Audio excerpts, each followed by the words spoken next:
Capítulo 4. Un anciano silencioso y un jovencito parlanchín.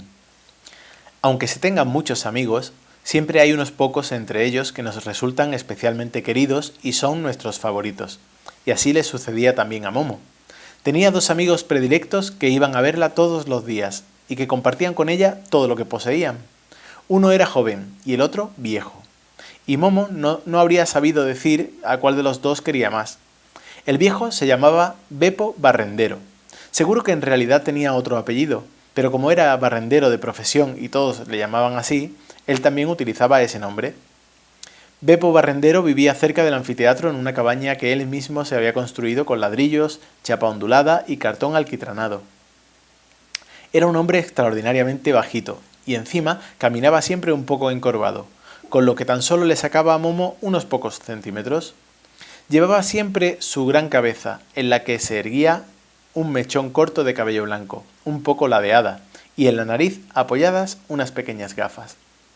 Muchos pensaban que a Beppo Barrendero le faltaba un tornillo, y pensaban eso porque cuando le hacían preguntas siempre esbozaba una amable sonrisa y no daba ninguna respuesta.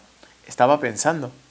Y cuando una respuesta le parecía innecesaria, se quedaba callado. Pero cuando le parecía necesaria, entonces se ponía a reflexionar sobre ella. A veces tardaba 2 horas, pero otras veces llegaba a tardar incluso un día entero en contestar algo. Entretanto el otro, claro está, había olvidado su pregunta y las palabras de Beppo le producían extrañeza. Momo era la única que podía esperar durante tanto tiempo y que comprendía lo que decía. Sabía que se tomaba todo ese tiempo para no decir nunca nada que no fuese cierto, porque, en su opinión, todas las desgracias de este mundo provenían de las muchas mentiras, tanto de las intencionadas como también de las involuntarias, las que se debían a las prisas o a la imprecisión. Todas las mañanas, mucho antes del amanecer, se dirigía en su vieja y chirriante bicicleta a un edificio muy grande de la ciudad. Allí esperaba en un patio junto a sus colegas, a que les entregasen una escoba y un carrito y a que le indicasen la calle que debían barrer aquel día. A Beppo le encantaban esas horas previas al amanecer, cuando la ciudad aún dormía. Y llevaba a cabo su trabajo con gusto y de manera concienzuda. Sabía que era un trabajo muy necesario. Cuando estaba barriendo las calles, lo hacía muy despacio, pero de seguido. A cada paso inspiraba aire, y con cada inspiración pasaba la escoba. Paso, inspiración, barrido. Paso, inspiración, barrido. De vez en cuando se quedaba un ratito parado y dirigía la mirada al frente, pensativo, y después comenzaba de nuevo. Paso, inspiración, barrido. Mientras iba avanzando lentamente, con la calle aún sucia ante sí y la calle ya limpia tras de sí, le venían a la cabeza grandes pensamientos, pero eran pensamientos desprovistos de palabras, pensamientos tan difíciles de comunicar como un determinado aroma del que uno apenas se acuerda con dificultad, o como un color con el que se ha soñado. Después del trabajo, cuando se quedaba sentado junto a Momo, le explicaba a ella sus grandes pensamientos, y como la niña le escuchaba de un modo tan especial, se le soltaba la lengua y hallaba las palabras adecuadas. «¿Sabes, Momo?», decía entonces, por ejemplo, «la cosa es así. A veces tienes ante ti una calle muy larga. Uno piensa que es tan terriblemente larga que nunca logrará acabarla». Se quedó callado durante unos instantes con la vista perdida hacia el frente y después prosiguió. «Y entonces comienzas a apresurarte. Y cada vez te apresuras más. Cada vez que alzas la vista, ves lo que te queda no ha menguado, y te esfuerzas más y más, te agobias, y al final estás sin aliento y no puedes más. Y la calle se extiende aún ante ti. Así no se hacen las cosas». Reflexionó durante unos instantes. Después continuó hablando. «No hay que pensar nunca en toda la calle de una vez, ¿entiendes?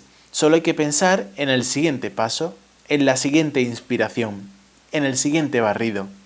Y una y otra vez, tan solo en lo siguiente». De nuevo se interrumpió y se puso a pensar antes de añadir. «Entonces disfrutas, y eso es lo importante, porque de esa manera haces las cosas bien, y así tiene que ser». Y de nuevo, tras una larga pausa, continuó.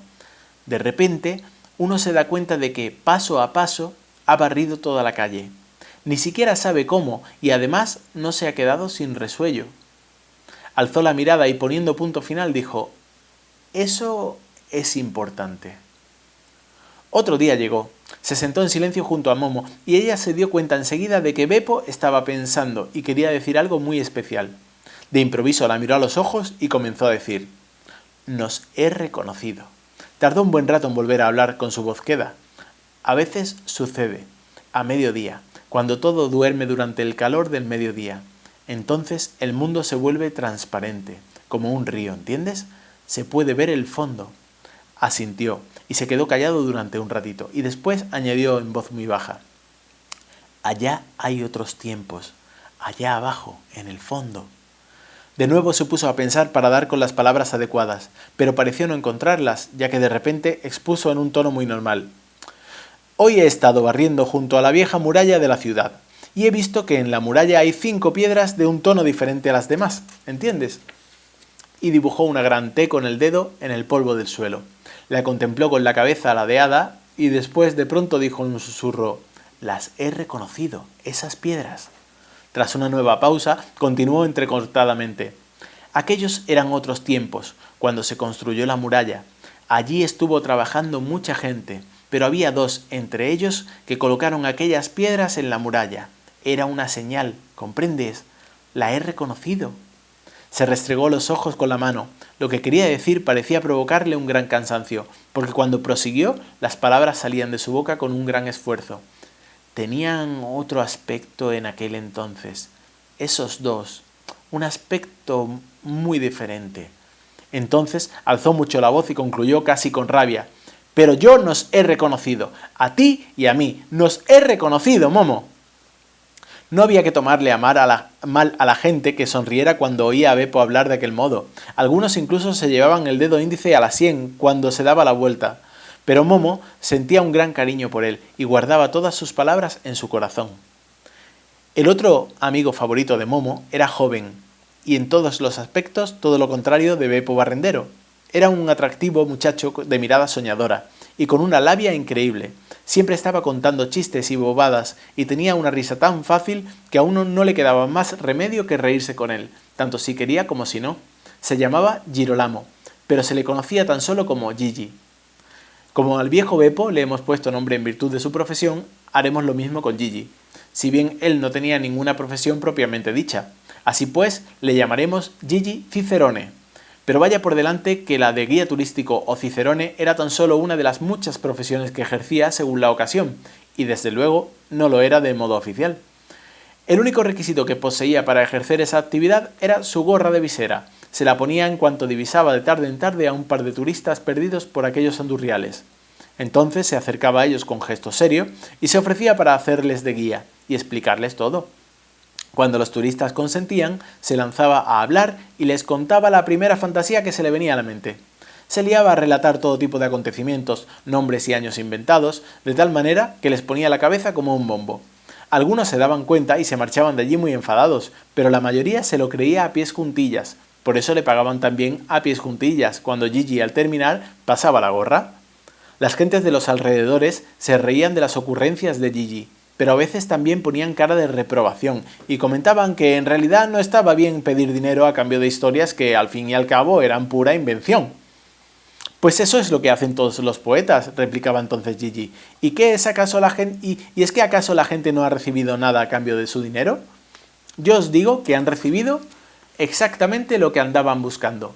Y al fin y al cabo, ¿cuál es la diferencia entre las cosas que están escritas en un libro y las que no lo están? ¿Quién os dice que las historias escritas en los libros serios no son también inventadas?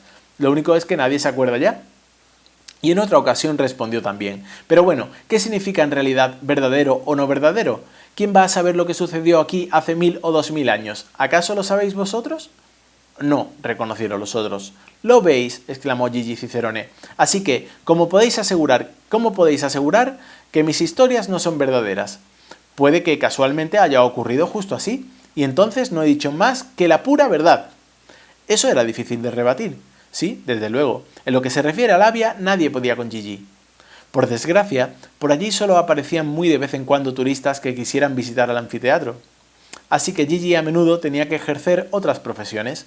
Según la ocasión podía ser guarda de aparcamiento, testigo de boda, paseador de perros, cartero de misivas amorosas, participante de entierros, comerciante de recuerdos, vendedor de piensos para gatos y muchas otras cosas más. Pero Gigi soñaba con llegar a ser algún día rico y famoso.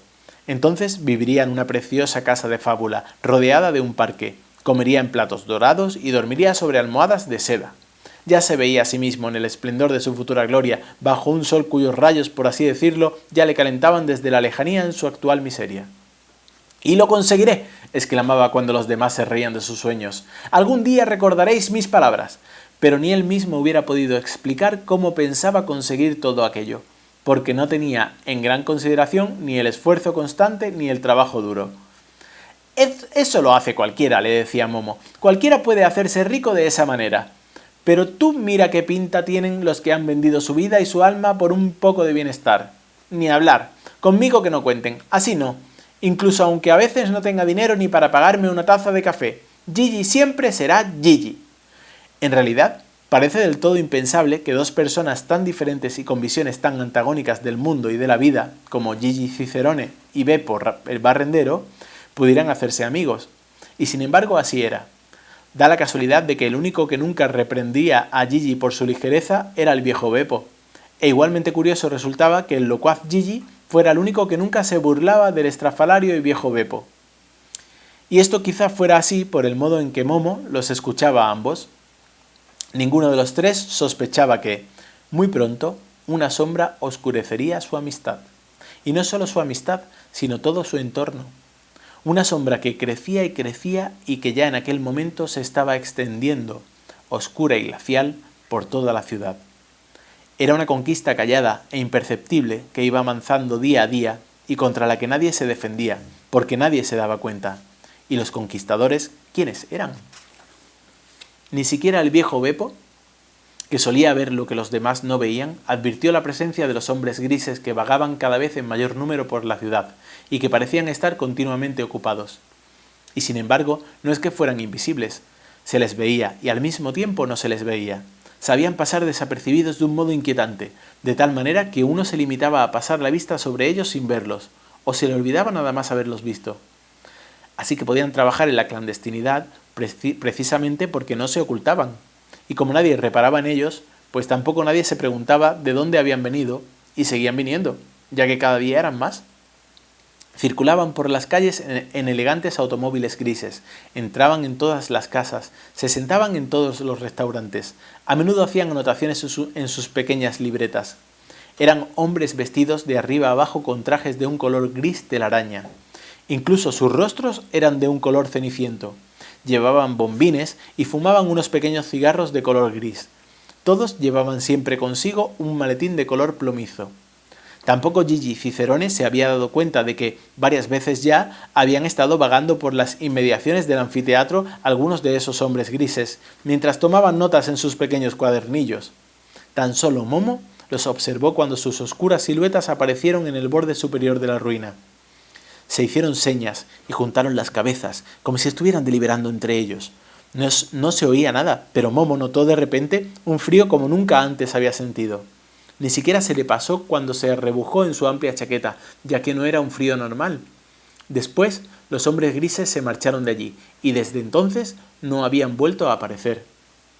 Aquella tarde Momo no pudo escuchar como otras veces esa música queda y sin embargo tan poderosa, y al día siguiente la vida continuó su curso como siempre, y Momo no volvió a pensar en los extraños visitantes. También ella los olvidó. Fin del capítulo.